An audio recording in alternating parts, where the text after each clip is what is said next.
Good Wednesday, everyone. I'm Cyrus Webb, and welcome to Conversation Daily News. Glad you all could be with us. Of course, you have news headlines coming up on this hump day. Have a message from my book, Words I Choose to Live By. And in today's Entertainment Spotlight, you're part of my conversation with lifestyle expert Amy E. Goodman, sharing some creative ideas for the whole family. You don't want to miss that.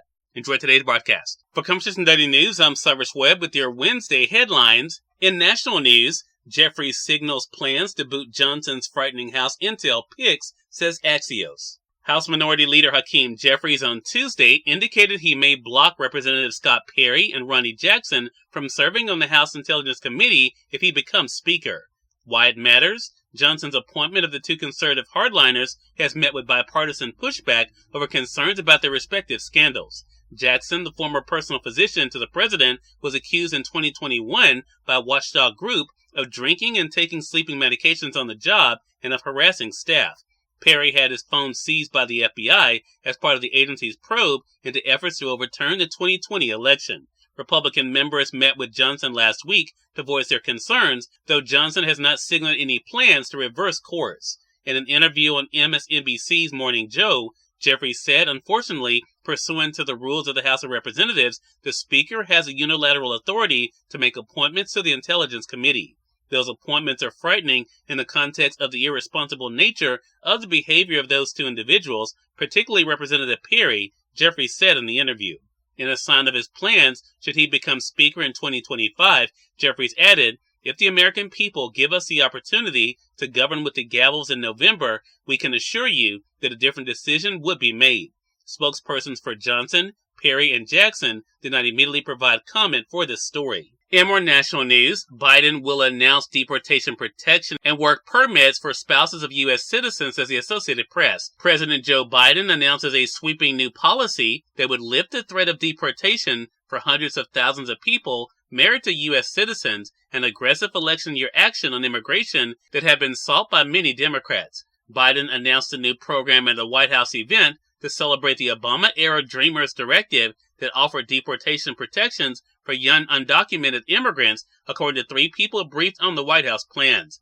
The policy will allow roughly 490,000 spouses of U.S. citizens an opportunity to apply for a parole-in-place program, which would shield them from deportations and offer them work permits if they have lived in the country for at least 10 years, according to two of the people briefed. They all spoke on condition of anonymity because they were not authorized to discuss the announcement at the time. This announcement is a significant marker for Biden. He opened his presidency with promises to fight for widespread relief for the millions of immigrants who live in the country without permanent legal status, but as the number of migrants reach historic levels and he prepares for a re-election contest against Donald Trump, Biden earlier this month enacted a border clampdown that critics say is similar to those pursued by his predecessor. However, one representative who chairs a Democratic group of lawmakers called the Congressional Hispanic Caucus said she expected the policy announcement would cause tears of joy, paired with some sighs of relief from the families of those who stand to benefit. In more national news, Boeing CEO apologizes to relatives of 737 MAX crash victims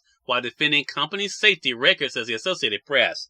U.S. lawmakers grilled Boeing's chief executive Tuesday about the company's plans to fix its manufacturing problems and its willingness to heed whistleblowers' warnings, while relatives of people who died in two crashes of the aircraft maker's 737 MAX jetliners were in the room to remind him of what was at stake.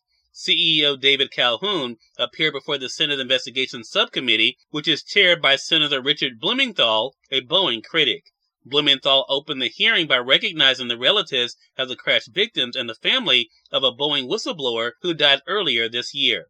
Calhoun's appearance was the first before Congress by a high-ranking Boeing official since a panel blew out of a 737 MAX during an Alaska Airlines flight in January. No one was seriously injured in the incident, but it raised fresh concerns about the company's best-selling commercial aircraft. In more national news, actor Ian McKellen, 85, is looking forward to returning to work after his fall off a London stage, says the Associated Press. Actor Ian McKellen said Tuesday he's looking forward to returning to work after he toppled off a London stage mid-performance and was hospitalized. McKellen said he was hugely indebted to medics who treated him after the tumble on Monday night during a performance of Player Kings at London's Noel Coward Theatre. And finally, in business news, agent shares mostly gain after Wall Street rallies to new records, says the Associated Press. Shares were mostly higher in Asia on Tuesday after U.S. stocks rallied to more records with gains for technology companies pushing the benchmark higher. U.S. futures were flat and oil prices declined. This week has few top-tier economic reports apart from an update on how much American shoppers are spending at U.S. retailers and a preliminary look Friday at the state of U.S. business activity. Cyrus Webb, Conversations Daily News. It's now time for a message from my book, Words I Choose to Live By. Enjoy. Good Wednesday, everyone. I'm Cyrus Webb, and welcome to Words I Choose to Live By. Each test is helping to bring out the very best of you and who you were meant to be. So let's learn from it and grow from there. Have an amazing Wednesday. We are part of my conversation coming up with lifestyle expert Amy E. Goodman in today's Entertainment Spotlight. Stay with us. You're listening to Conversation Daily News. For Conversation Daily News, I'm Cyrus Webb with the Entertainment Spotlight. Lifestyle expert Amy E. Goodman rejoined me on Conversations Live, the radio show, to share some creative ideas for your summer with the family. It's a bit of our conversation. Amy, always a pleasure having you on. Thanks again for the time. It is such a delight to be with you, Cyrus. I can't wait to get started. Well, Amy, I think this is an important topic. I don't have kids of my own, but I do work with summer programs. I know the kids are always looking for something to do, and I know parents are as well. So what are some of the benefits, Amy, of bringing the whole family into activities during the summer break this year? Well, of course, summer has started. Kids are out of school, as you said. But, I really get so worried because summer just seems to slip away. It's like gone in the blink of an eye. So I love to commit to Summer Fridays and with your family. So every Friday at the end of the week, kids are looking forward to spending time with their parents and a host of different activities. You're going to build really core memories. You're also going to slow down summer a little bit from slipping away so quickly. It's great to have activities at the ready in the case of inclement weather, and also to really maximize your family time with the newest and latest from Netflix shows and, of course, films as well.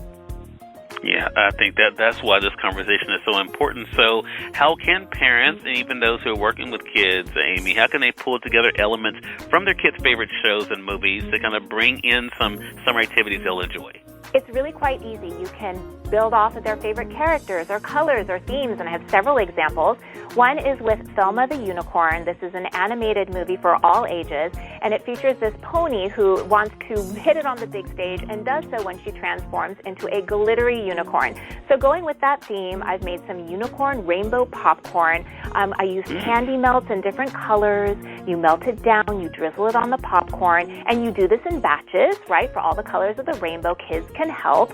And you're going to serve this, of course, for the movie and for all the times that you replay it, but also throughout summer because we always need delicious popcorn. Cyrus Webb, Conversations Daily News.